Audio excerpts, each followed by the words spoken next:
Ooh, now we have wonton soup. So what's the feeling of the wonton? Is it different than the dumplings? Yeah, well, because they consider this as the southern dumpling in China. So it's more the Cantonese dumpling.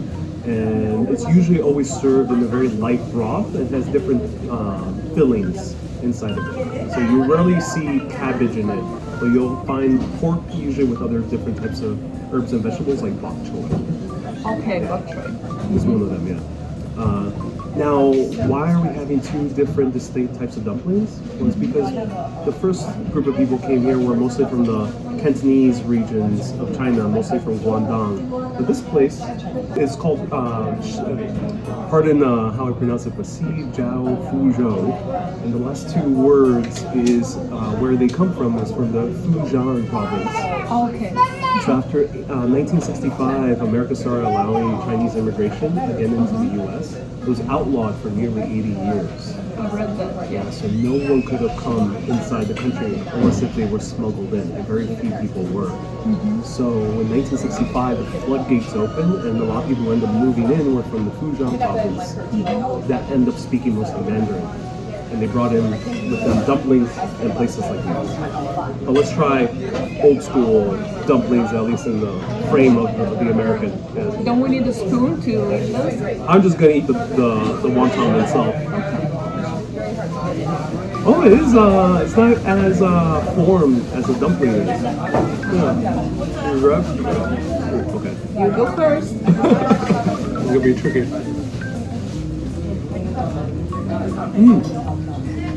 Wow, so very soft and definitely very different from the dumpling itself. It's not fully encapsulated in meat.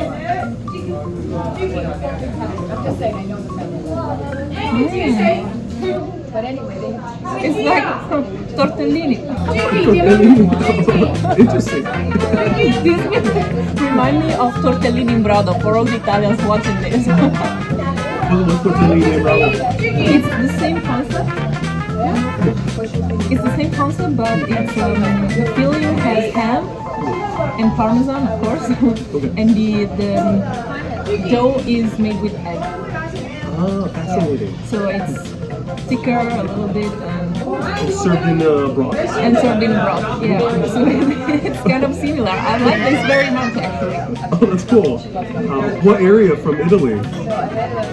Tortellini are typical from Emilia-Romagna. Okay. It's in the center north, but actually now they became like a national food because they are very much spread around the whole country. Oh, I see. Okay. But they are originally from there. That's the interesting thing is because we're gonna encounter one other type of food that's both popular in Italy, but the Chinese claim to have invented it. Stay tuned. Really? That's for it's probably for the last time because this dessert. This is something that you'll find almost in every Chinese food restaurant in America. And when I say Chinese food, it's Americanized Chinese food. And this is available everywhere. I always remember eating this as a little kid in order to cure cold. Where are we going now, Ariel? Well, now we're going to have rice rolls in a food market that just opened up in Chinatown. Now, food markets in the US are notoriously expensive, but this just happens to be really cheap rice rolls in the great food market. Great, let's go.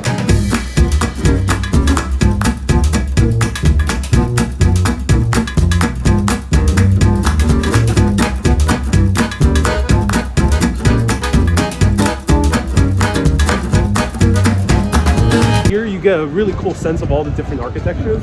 You have these buildings that date back to the very early stages of Chinatown, back in the 1880s, 1890s.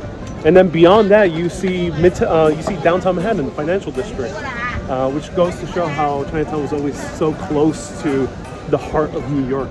Yeah, I actually love that.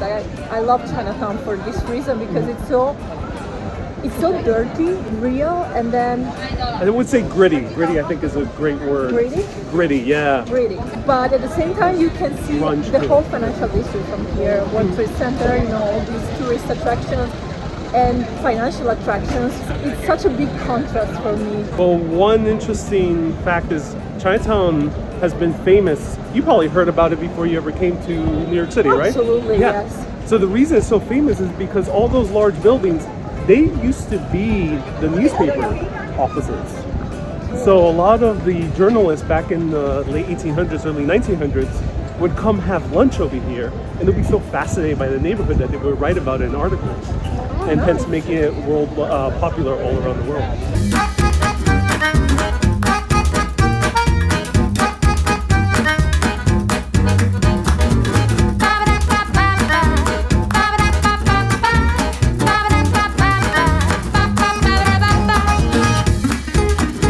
That's the smelliest fruit. It's illegal to bring out on airplanes because it's so huge smell. What's the name? Durian? Durian, yeah. Durian.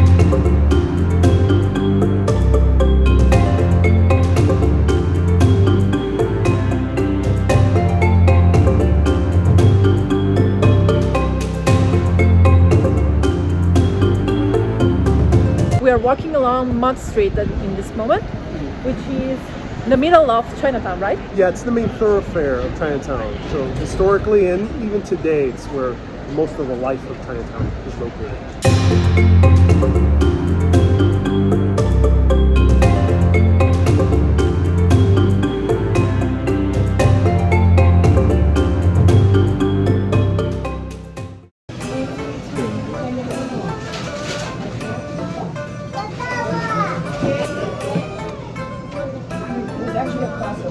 Yeah, it's really good. I like that it's so thin. The dough is so thin.